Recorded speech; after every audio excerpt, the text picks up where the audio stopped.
Halo, selamat pagi semuanya, anak-anak SMP Muhammadiyah 4 Yogyakarta.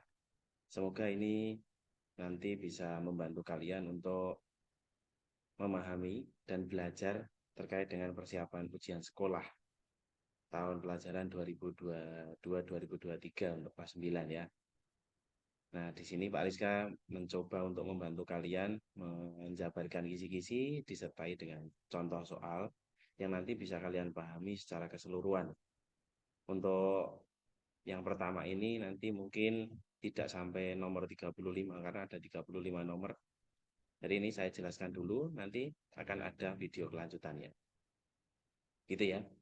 Nah, sekarang saya lanjutkan untuk share screen.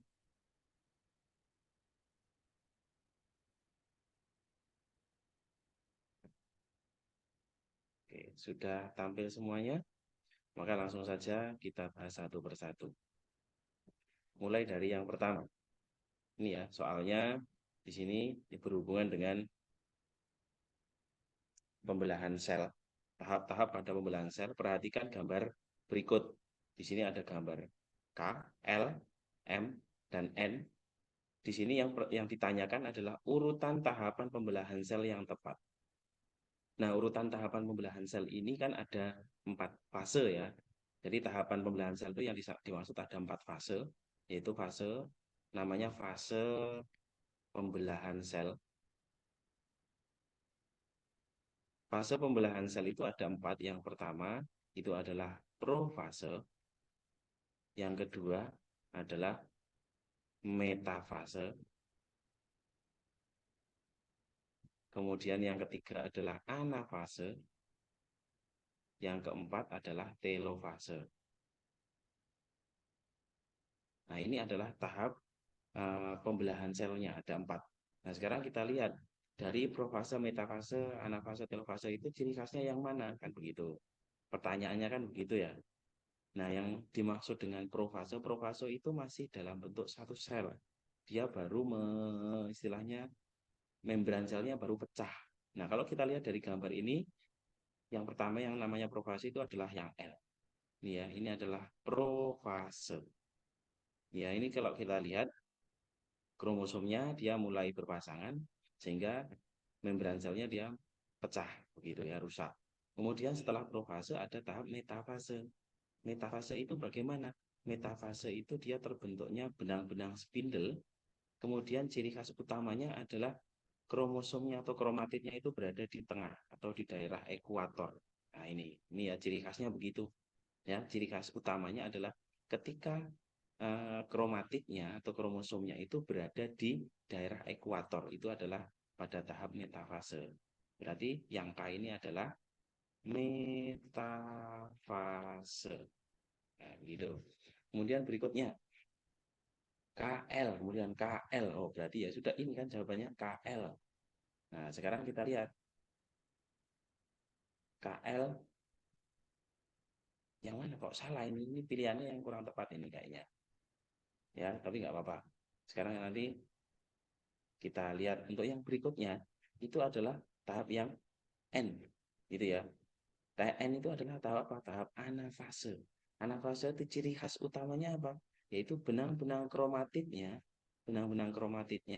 ini dia mulai bergerak ke arah kutub. Nah, ini ya. Nih, ini adalah tahap anafase. Gitu ya. Jadi urut-urutannya ada K, L, N, M. Nah, gitu ya. Ini yang terakhir M. Ini adalah telofase. Telofase itu ciri khasnya apa? Dia sudah mulai terbelah sehingga nanti membran membran inti selnya ya, membran dari inti sel itu mulai terbentuk lagi, ini warnanya agak kuning-kuningan. Ini membran. Jadi ciri khas utamanya begitu ya. Saya ulangi lagi untuk tahap pembelahan sel yang pertama, profase, itu ciri khas utamanya adalah benang kromosomnya. Kromosomnya itu dia sudah mulai berpasangan sehingga membran intinya dia rusak, yaitu di nomor L. Kemudian yang kedua adalah metafase. Metafase itu adalah tahap ketika kromosomnya itu berada di daerah ekuator atau di daerah tengah. Nah, ini seperti ini ekuator. gitu ya. Ini adalah metafase. Kemudian tahap anafase itu kromosomnya ya, kromosomnya itu bergerak ke masing-masing kutub gitu ya. Ini ciri khas utamanya begitu. Sudah ada pergerakan, artinya nanti dia sudah mulai mau membelah. Kemudian tahap yang terakhir adalah telofase. Telofase itu dia sudah mulai terbelah, artinya membran inti sudah mulai terbentuk. Sehingga kalau kita lihat ya gambarnya ada di M, gitu ya. Berarti harusnya K, harusnya L, oh sorry, harusnya L ya, L dulu, kemudian K, N, M, L, K, N, M. Nah, jawabannya yang D. Itu ya. Oke, bisa dipahami ya. Berikutnya, nomor 2. Perhatikan gambar oogenesis berikut. Oogenesis itu adalah pembelahan pada sel telur, gitu ya. Proses pembentukan sel telur itu namanya ini, oogenesis. Bagian yang ditunjuk oleh huruf X dan Y berturut-turut adalah, nah ini X dan Y. X-nya yang apa? Nah ini kan kalau kita lihat proses apa namanya oogenesis seperti ini, itu kan ada dua jenis pembelahan, yaitu pembelahan mitosis dan meiosis. Nah, yang mitosis yang mana? Ini yang mitosis. Gitu ya. Mitosis ini. Artinya apa? Dari proses oogonium, ini namanya oogonium. Kemudian yang ini hasil dari pembelahan mitosis oogonium dibelah secara mitosis dia akan membentuk ootit primer. Ya. Ootit primer ini hasil dari pembelahan mitosis. Kemudian setelah pembelahan mitosis, dia terjadi proses pembelahan yang X ini. Ini adalah meiosis pertama. Gitu ya. Meiosis pertama. Dia pembelahan meiosis pertama itu akan menghasilkan dua sel anakan ini. Gitu ya. Akan membentuk dua sel anakan. Nah, sel anakan pada oogenesis itu berbeda. Kalau yang Y ini adalah ootit sekunder. Gitu ya, ootit sekunder. Sedangkan yang ini, yang hasilnya yang salah satunya, itu adalah badan kutub. Nah, begitu ya. Itu adalah badan kutub. Itu adalah proses meiosis yang pertama. Kemudian setelah terbentuk ootit sekunder dan badan kutub, maka masih ada proses yang kedua. Nah, ini adalah meiosis kedua. Gitu ya. Meiosis kedua ini nanti juga akan menghasilkan menjadi 4 sel anakan ini dia akan terbelah. Meiosis itu terbelah menjadi dua, kan gitu. Ini ya. Nah, meiosis ini dia akan menghasilkan 4 sel anakan nih, meiosis kedua. 1, 2, 3, 4. Nah, dari keempat ini, yang 3 itu sama. Yang 3 ini sama, dia merupakan badan kutub. Sedangkan yang ini, itu adalah sel telur. Jadi sel telur itu dia terbentuk dari pembelahan mitosis dan 2 kali meiosis, gitu ya, menghasilkan satu sel telur saja. Jadi oogonium dia akan menghasilkan satu sel telur saja. Maka kalau kita lihat huruf X dan Y yang dimaksud itu yang mana? Kan gitu.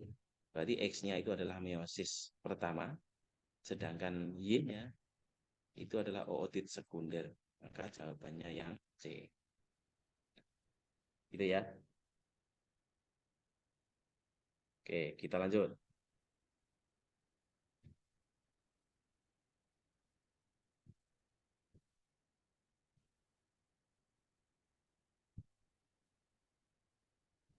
Berikutnya nomor 3. Perhatikan gambar organ reproduksi berikut. Ini kalau kita lihat ini adalah organ reproduksi laki-laki ya. Ya, ini adalah organ reproduksi laki-laki. Nah, ada di sini bagian organ reproduksi laki-laki tersebut memiliki fungsi yang berbeda-beda. Ini jelas ya, dia fungsinya pasti berbeda-beda. Pasangan yang tepat antara bagian reproduksi dengan fungsinya adalah pasangan yang tepat antara bagian reproduksi dengan fungsinya. Bagian sama fungsinya. Yang tepat yang mana? Nah, sekarang kita lihat nih. Kalian harus tahu nih, P itu apa? P itu adalah pas difference. Kemudian apalagi P, ki yang menempel di dengan ini. Atau mungkin yang R dulu, yang jelas sudah tahu ya. Ini adalah testis. Kemudian yang Q itu adalah epididymis, gitu ya. Sedangkan yang S ini adalah kantong semen atau vesicula seminalis atau disebut dengan kantong semen,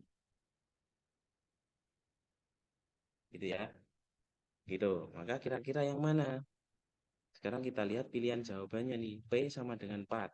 P gandengan 4. Fast different itu fungsinya untuk apa? Kan ini untuk saluran itu ya. Fast different untuk saluran. Saluran untuk apa? Saluran yang mengangkut sel sperma. Tadi salah ya, ini salah. Yang ketiga, yang Ki itu epididymis. Nah, itu epididymis itu fungsinya untuk apa? Untuk mematangkan dan menampung sementara sel sperma. Oh ya, berarti jawabannya betul ya ini ya. Oke, jawabannya betul. Maka jawabannya sudah, berarti jawabannya yang uh, Ki gitu ya. Yang lain. Kemudian yang R. Ini ya, yang R itu di situ kalau kita lihat yang R itu dia testis. Nah, sudah sangat jelas bahwa testis itu dia berfungsi untuk menghasilkan sel sperma. R-nya harusnya 1, itu ya, berarti ini salah. S-nya, nah ini vesicula seminalis atau kantong semen itu untuk menampung, itu ya. Jadi menghasilkan cairan basah sebagai pelindung sperma. Ini ya jawabannya, vesicula seminalis atau kantong semen itu kan ini dia menghasilkan cairan basah sebagai pelindung sel sperma. Itu ya. Jadi jawabannya di situ adalah yang B. Oke ya, kita lanjutkan. Nomor 4. Perhatikan infografis siklus menstruasi berikut. Nah, ini adalah siklus menstruasi. Pertanyaannya sekarang ya. Berdasarkan infografis, ini ya, infografisnya, pernyataan yang tepat mengenai konsentrasi hormon pada tahap ovulasi, ya, gitu ya. Sebenarnya sudah sangat bisa dipahami bahwa pada tahap ovulasi itu adalah keluarnya sel telur dari ovarium, gitu ya. Keluarnya sel telur dari ovarium. Nah, keluarnya sel telur sama oleh ovarium itu dipengaruhi oleh siapa? Hormonnya itu hanya satu, yaitu hormon LH, luteinizing hormon. Gitu ya. Jadi di sini sel telur ini dia uh, keluar karena pengaruh hormon LH atau luteinizing hormon. Itu sudah pasti. Ya, kalau menstruasi apa? Ini sudah jelas di sini. Menstruasi itu dipengaruhi oleh hormon FSH. Nah, ini hormon FSH-nya meningkat, ini sudah jelas. Kemudian praovulasi itu atau dia namanya uh, perbaikan, itu masa perbaikan itu adalah hormon estrogennya yang meningkat. Gitu ya. Kalau pada penebalan dinding rahim ini adalah hormon progesteron. Nah, kalau yang ditanya di sini adalah tahap ovulasi, maka dia meningkatnya atau keluarnya sel telur dari ovarium ke saluran tuba Fallopi dari pengaruh hormon LH. Ini jawabannya yang C. Gitu ya. Oke, berikutnya nomor 5. Seseorang menderita penyakit dengan ciri-ciri terdapat luka pada alat kelamin, rektum, lidah, dan bibir. Hasil pemeriksaan menunjukkan adanya bakteri Treponema pallidum nih ya. Adanya bakteri Treponema pallidum yang menyebabkan timbul ruam dan rasa nyeri pada tulang dan sendi serta mudah menular. Seseorang tersebut menderita penyakit, kalau Treponema pallidum itu adalah apa kira-kira? Treponema pallidum adalah sifilis atau raja singa. Itu ya. Ini tadi jawabannya yang B. Itu ya.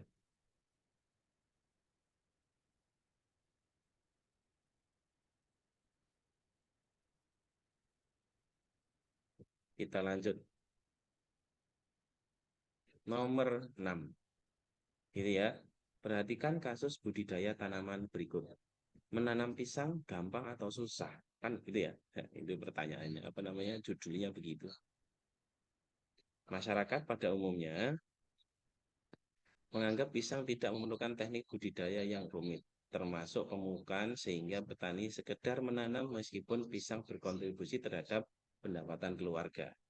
Metode budidaya yang belum optimal disebabkan faktor kesadaran, pengetahuan, dan modal petani, serta kondisi agroekosistem terutama ketersediaan air. Permasalahan utama keterbatasan produksi pisang di Indonesia adalah pada umumnya ini, pola tanaman yang belum jelas, kemudian teknologi budidaya pisang tidak diterapkan dengan benar, kultivar pisang masih beragam, dan lain sebagainya. Kemudian di sini, petani itu harus memahami karakteristik dari pisang, yaitu baik dari ciri morfologi maupun fisiologi. Gitu ya. Nah, cara memahaminya bagaimana? Ini ada beberapa bahan pertimbangan terkait dengan tanaman pisang nih. Contoh nih, ya, agar tanaman pisangnya lebih berhasil bagus. Yang pertama adalah jaringan tanaman pisang memiliki sifat totipotensi. Totipotensi itu apa? Dia mampu tumbuh, gitu ya, mampu tumbuh dengan sendirinya pada jaringan-jaringan yang memang diambil jaringannya, kemudian dia nanti bisa menghasilkan tunas yang baru. Itu namanya totipotensi itu begitu. Sel anakan memiliki sifat fisiologis, morfologis sesuai dengan induknya. Nah, ini sifat fisik dan apa namanya sifat misalnya rasa manisnya begitu ya, genetiknya itu dia sama dengan induknya. Kemudian jaringan tumbuhan mampu tumbuh banyak dalam waktu yang relatif singkat. Gitu ya. Berdasarkan permasalahan yang dihadapi petani, teknik budidaya yang tepat sesuai dengan karakteristik tanaman pisang adalah. Nah, kalau di sini berhubungan dengan totipotensi itu adalah suatu bagian tumbuhan yang mampu dia menghasilkan tunas ketika diletakkan pada suatu media tertentu, gitu. Itu jaringan, gitu ya. Bukan dalam bentuk utuh pisang, pohon pisang itu enggak, tapi hanya jaringan pisangnya. Ketika jaringannya pisang itu diambil, kemudian nanti bisa menghasilkan tunas. Nah, teknik seperti itu bisa dilakukan dengan yang namanya kultur jaringan. Gitu ya, kultur jaringan. Kalau verti itu bertingkat, berarti dia menggunakan tanaman medianya dibuat tingkat-tingkat gitu. Kalau rekayasa genetik berarti merekayasa genetiknya, merekayasa gennya, bukan totipotensi. Kalau inseminasi buatan ini adalah kawin suntik. Beda ya, ini bukan tumbuhan. Ini adalah untuk hewan kawin suntik kan begitu. Gitu ya.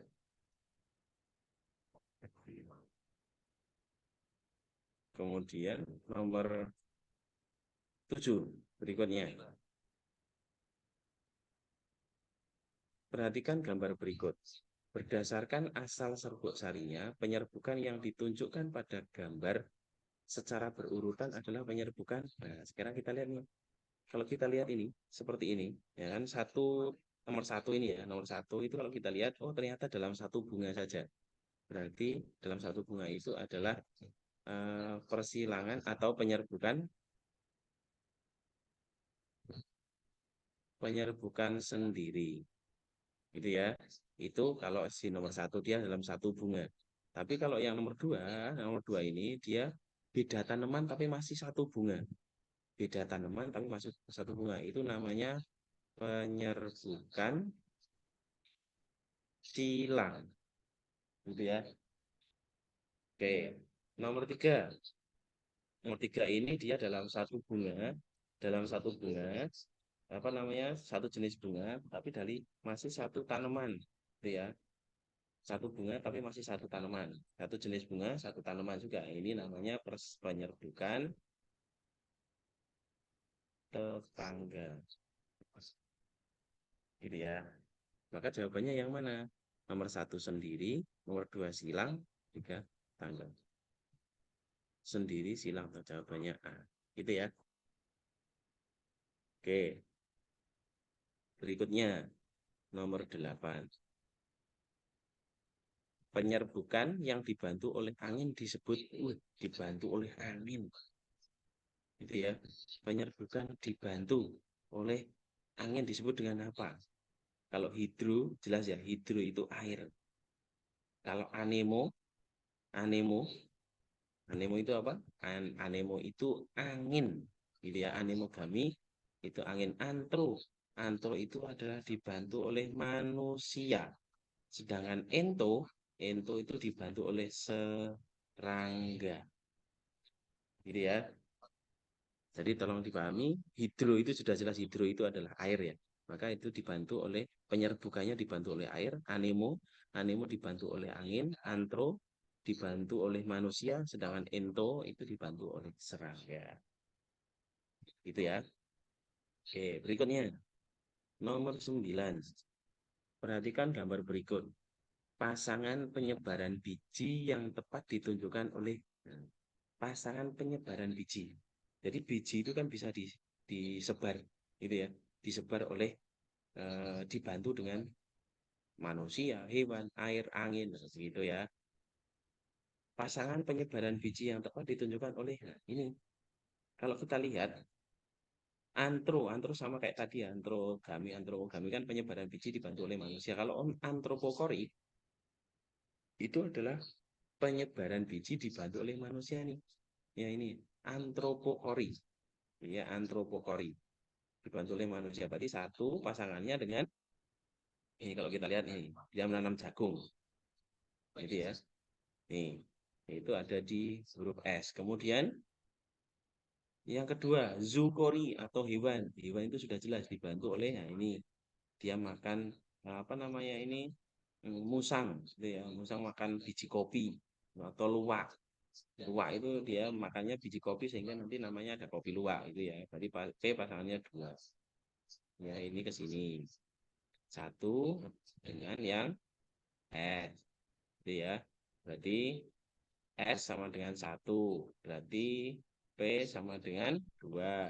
Sekarang yang 3. Yang 3 ini air. Hidrokori. Ya, berarti dibantu ini gambarnya. Berarti R-nya 3. Sedangkan yang anemokori dibantu oleh angin. Biasanya ciri khasnya itu bunganya itu ringan. Nah, ini ringan dibawa oleh angin. Maka I dia ke pasal itu pas. Nah, yang tepat yang mana? S1. Berarti ini salah.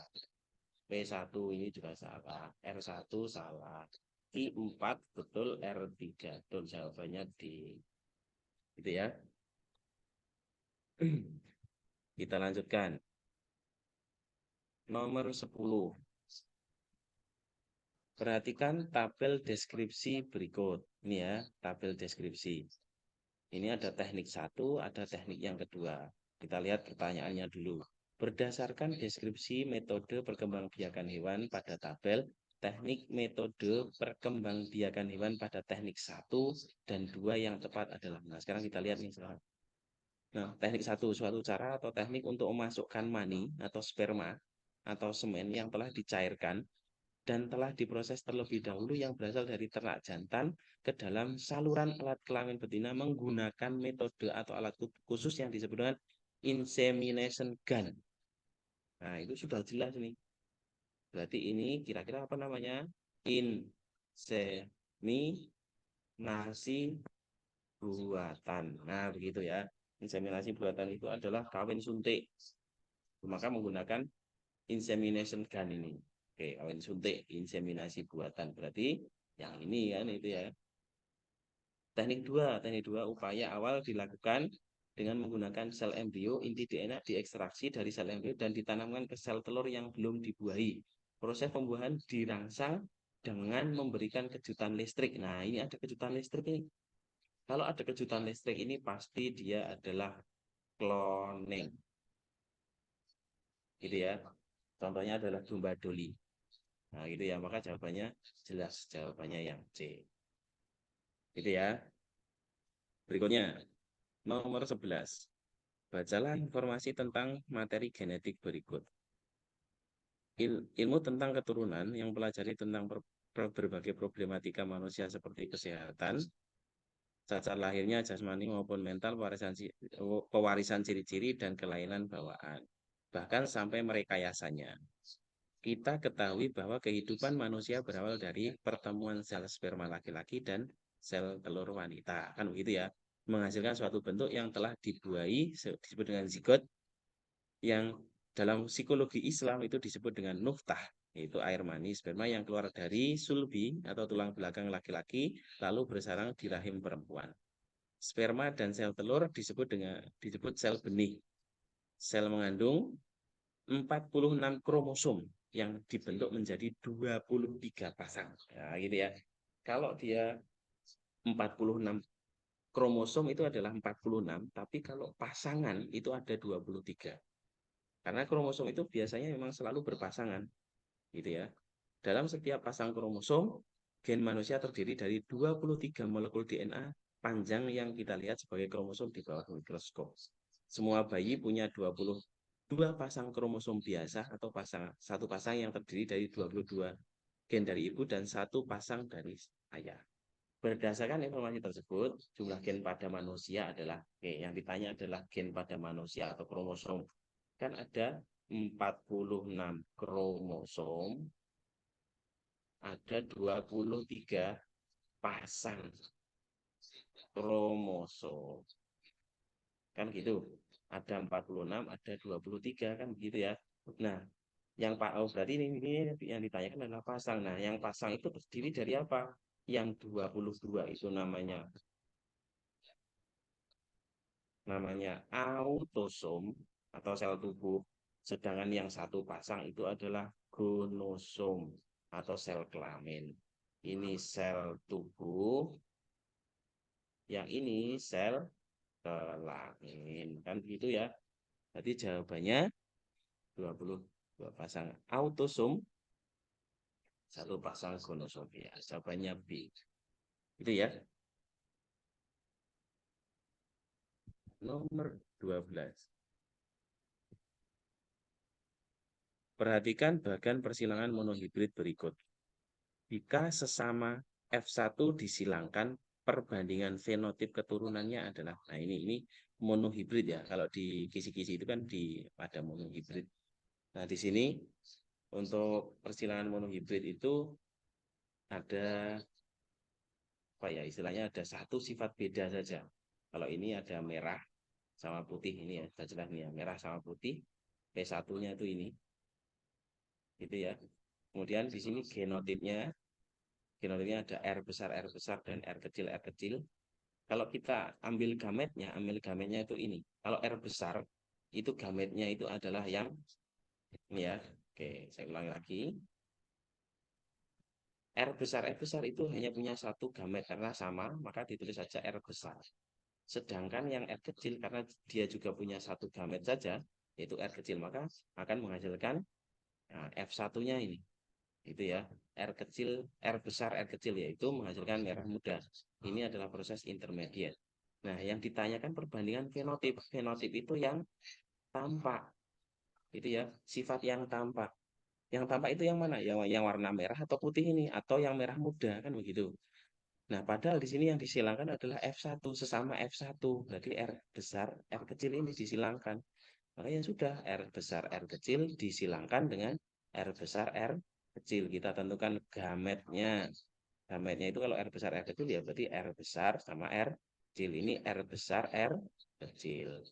Kan begitu. Nah, kalau sudah seperti ini bagaimana?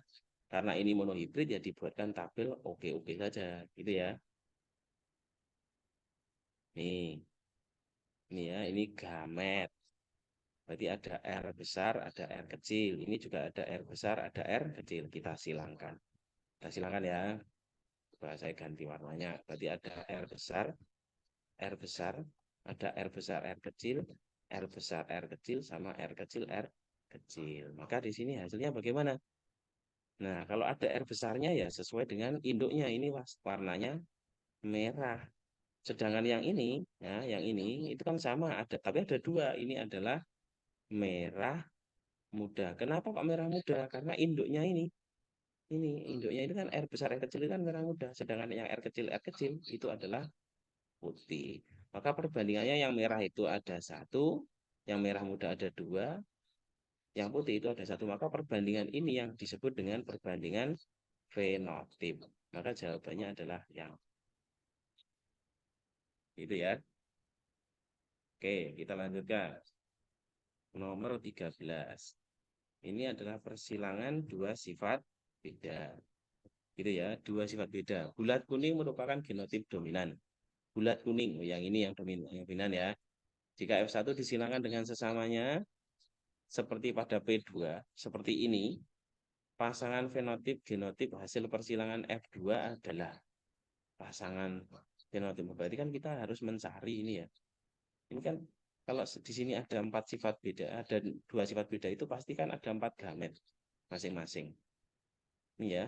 Yang ini coba gametnya kita tentukan. B besar B kecil, K besar K kecil. Berarti B besar ya, B kecil, K besar K kecil. Ini juga sama. Nah, kalau ada 4 gamet ini, kalau ada 4 gamet pasti ada 16 sel anakan. Itu sudah pasti. Gitu ya. Sudah pasti itu pasti ada akan membutuhkan 16 akan menghasilkan 16 sel anakan. Gitu ya. Nah, sel anakannya bagaimana? Nah, ini ya kita buatkan. Ini gametnya. Gitu ya, ini gametnya. Gametnya itu kalau di sini B besar, berarti kan pasti sama K besar. Berarti B besar K besar. Di sini juga B besar K besar. Sama. Kemudian B besar, di sini ada K kecilnya. Berarti B besar kita silangkan dengan K kecil. Ini juga B besar K kecil. B besarnya udah semua, sekarang ganti B kecil dengan K besar. Ini juga sama, B kecil sama K kecil. Ini juga sama di sini. B kecil sama K besar, B kecil sama K kecil. Kan gitu. Nah, sekarang kita kita jadikan hasil hasil persilangannya itu B besar, K besar, K besar. B besar, B besar, K besar, K kecil. Besar, B kecil, K besar, K besar. Kemudian di sini ada B besar, B kecil, K besar, K kecil. Gitu ya. Kemudian ini ada B besar, B besar, K besar, K kecil. Ini ada B besar, B besar, K kecil, K kecil. Gitu ya. Ada ini B besar, B kecil, K besar, K kecil. Kemudian di sini B besar, B kecil, K kecil, K kecil. Ini juga sama. B besar, B kecil, K besar, K besar. Ini B besar, kecil, besar, kecil. Ini kecil-kecil, besar, besar. Ini kecil-kecil, K besar, K kecil. Yang ini B besar, B kecil, K besar, K kecil. B besar, B kecil, K kecil, K kecil. Yang ini B kecil, sorry.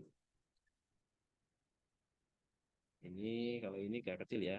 Berarti ini B kecil, B kecil, K besar, K kecil. Ini B kecil, B kecil, K kecil, K kecil.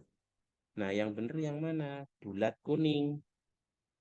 Bulat kuning ini benar atau salah? Kan begitu ya. B besar, K kecil, K B besar, B besar, K kecil, K kecil. Padahal yang kecil-kecil itu ada warna hijau. Berarti ini salah. Kan gitu. Bulat hijau. Bulat itu benar besar. Hijaunya harusnya K kecil. Ini ada K besarnya. Berarti ini juga salah. Kisut kuning. Kisut kuning. Yang warna kuning itu ada K besarnya.